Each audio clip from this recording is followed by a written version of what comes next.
কুমিল্লার গোরঘাড় বিলে বেগুনি সাদা শাপলার সৌন্দর্যের হাতছানি দিয়ে ডাকছে পর্যটকদের। এই গোরঘাড় বিলের অবস্থান কুমিল্লার চান্দিনা উপজেলার 4 ইউনিয়নের মাঝখানে। সরকারি বেসরকারি মিলিয়ে এই বিলের আয়তন প্রায় 100 একর।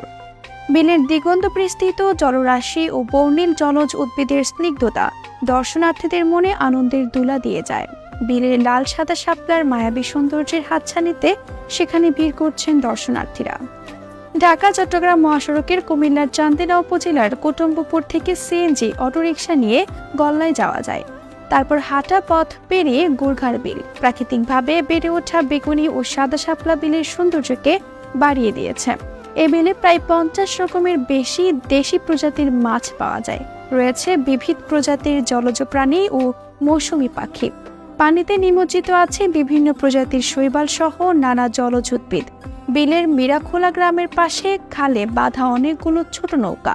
অনেকেই পরিবার নিয়ে ঘুরতে এসেছেন, ছোট নৌকা ভাড়া নিয়ে ঘুরছেন অনেকেই। খালের স্বচ্ছ জলে হাত ভিজিয়ে সুখানুভূতি নিচ্ছেন সবাই।